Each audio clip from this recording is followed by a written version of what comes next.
महाराज किसके लिए जीना चाहिए, मतलब किसके लिए जीना चाहिए, मतलब वास्तव में कि परिवार के लिए या संसार के लिए या अपने लिए? इन तीनों बातों में एक को जोड़ लो, एक बात को जोड़ लो।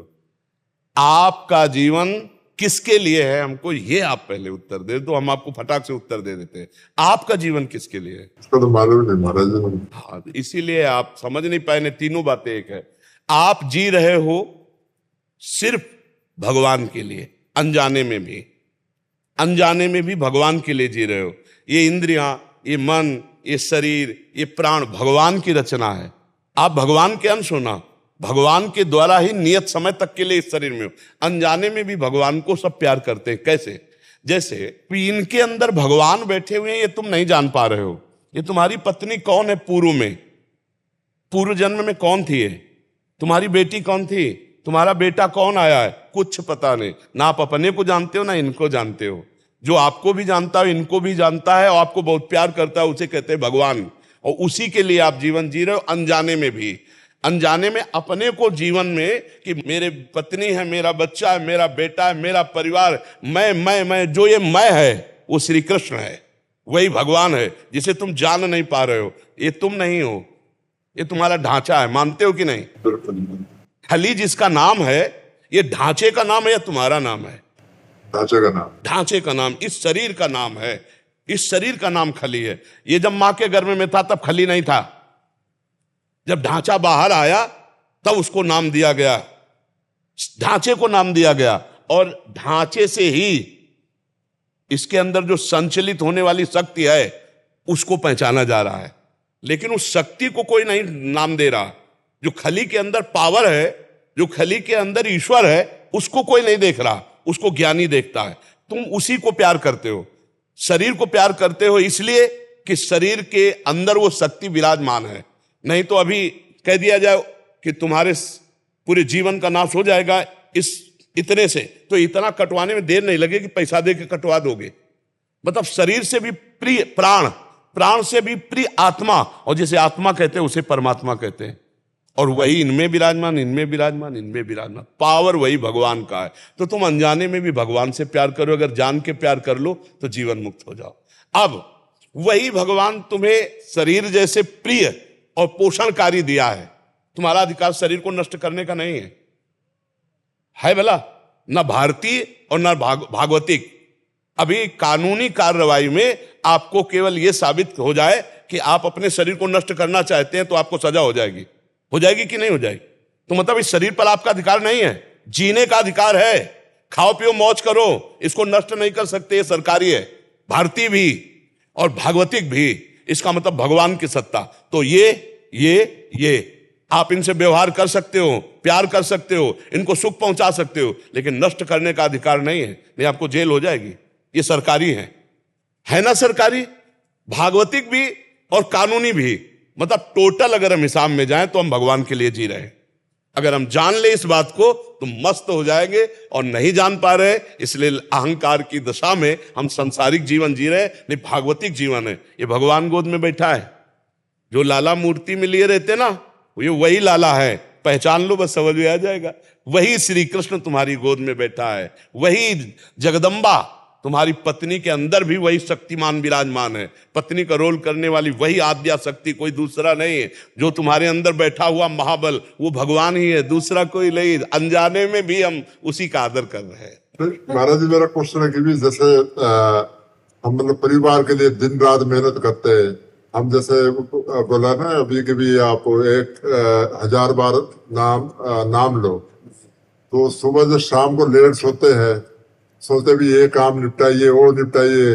सुबह होता है यार उठिए और फिर जिम लगाइए फटाफट हो गई। मतलब मैं ये सोचता कि किसके लिए हम कर रहे हैं, मतलब क्योंकि अपने अगर आप सत्संग कभी सुने हो, हमने कहा कि सारा समय का कार्य भगवान को समर्पित कर दो तो भजन बन जाएगा।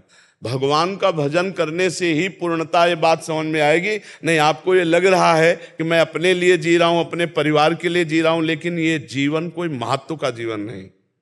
इसका कोई महत्व नहीं है, भजन नहीं हुआ जीवन में। ध्यान रखना, जब तुम जाओगे तो अकेले जाओगे यहाँ से, ना ये शरीर जाएगा ना परिवार का कोई जाएगा। और अगर भजन नहीं है तो यहाँ का जिम और यहाँ का तुम्हारा सारा नाम और यहाँ का बैंक बैलेंस, एक पैसा तुम्हारे साथ नहीं जाएगा। पत्नी सद्भावना कर सकती, साथ नहीं जा सकती। बेटे तुम्हारे लिए आंसू बहा सकते, साथ नहीं जाएंगे। अभी आप जो जीवन दे रहे हो वो जाने में भगवान को ही दे रहे हो, परिवार को मत मानो, ये भगवान के ही सदस्य हैं, तुम इनको नहीं जानते हो। ये आए हम वही समझाना चाहते तुम्हें कि तुम कह रहे हो कि हम दिन भर लगे हुए हैं परिवार के लिए, तो हम अपने लिए लगे हैं या परिवार के लिए लगे हुए हैं? नहीं, आप भगवान के लिए लगे हो, ये बात मान लो। अभी आप अपने लिए मानते हो, अपने परिवार के लिए मानते हो, इसलिए थोड़ा बोझा सा भी लगता है। नहीं लगता है बोझा सा? कितना करो शब्दों में कहें कि जैसे हम चल रहे हैं जी, परिवार के लिए कमा रहे हैं, सब कुछ कर रहे हैं, अपनों को भी देख रहे हैं क्योंकि व्यवहार में हमारे जी, तो इसी को कैसे माने कि भगवान का है? क्योंकि वो है, मानने से ही तो है। हम पूरा समय भगवान को समर्पित, इसीलिए कह रहे कम से कम 1000 बार राधा नाम जप करना, उससे समझ आएगा, समझ आएगी, बौद्धिक शक्ति बनती चली जाएगी, बुद्धि समझ में आती चली जाएगी। और धीरे धीरे जब आपको लगे तो खान पान सुधार लो, ठीक है महाराज। धीरे धीरे लगे। हम इसीलिए पिछली बार कुछ बोले नहीं थे और इस बार कुछ बोल रहे हैं, अभी पूरा ब्रेक नहीं मार रहे।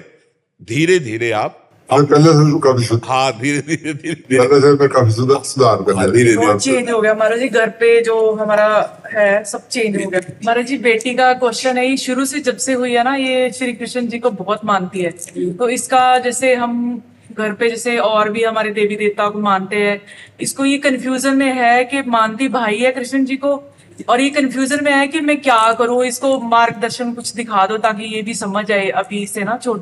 हाँ, इसमें बात ये देखना है कि जैसे घर में भाई है तो भाई के अलावा माँ भी तो है ना, बहन भी तो है ना। तो जैसे हम दुर्गा देवी विराजमान है तो समझती है मेरी माँ है, और भी देवता हैं तो सब श्री कृष्ण के ही अंश से तो हैं। हम किसी का निरादर ना करें, पर हमें प्यार श्री कृष्ण से है तो हम उनकी पूजा करें, और अन्य जितने भी भगवत स्वरूप हैं किसी का निरादर ना करें, सब में प्रणाम करें, क्योंकि सब भगवान के स्वरूप। मान लो देवी जी हैं तो अम्बा है, जगत जननी है, भगवान शिव हैं तो जगत पिता हैं, जितने और देवता हैं तो सब भगवान ही के अंश से तो है। तो अपने श्री कृष्ण से प्यार करें और सब देवताओं को नमस्कार करें। इतना सुंदर तुम्हारा भाव है कि श्री कृष्ण की बात सुनकर तुम्हारे आंसू आ गए। तुम तो बहुत पूर्व की कोई भजन करने वाली सखी हो, नहीं तो ऐसा कैसे हो सकता है? तो यही समझाते कि सब भगवान जी श्री कृष्ण जी सब है, हाँ, तो निरादर नहीं करते। ये बहुत ये पेंटिंग्स बनाती है जैसे राधा जी की। ये तो गजब की बात है भाई, आपके घर में इतनी भजनानंदी संत आ गई। ये पूर्व की कोई संत रही है? नहीं तो भगवान के लिए ऐसे आंसू आना बड़ा मुश्किल होता है। आप ही बताओ, भगवान के लिए रो सकते हो? भगवान के लिए बहुत सुंदर, बड़ी कृपा है आपकी कि जो ऐसी संतान है आपके पास। श्री कृष्ण प्रेमी पूर्व का कोई भजनानंदी महात्मा है जो अपना भजन पूर्ण करने के लिए तुम्हारे घर आया। बहुत सुंदर, भगवान की बहुत कृपा है आपकी। बोलती है पहले कृष्ण जी को राखी बांधती है, फिर बोलती है मेरा भाई है, फर्स्ट भाई मेरे कान्हा जी। हाँ बिल्कुल, बहुत सुंदर बात। हमें बहुत अच्छा लगा बच्चा आपसे मिलकर, बहुत अच्छा लगा। आप ऐसे नाम जप करना और श्री कृष्ण से प्यार करना, फिर देखना वो जीवन कैसा उन्नतिशील बनाते हैं श्री कृष्ण। ठीक है,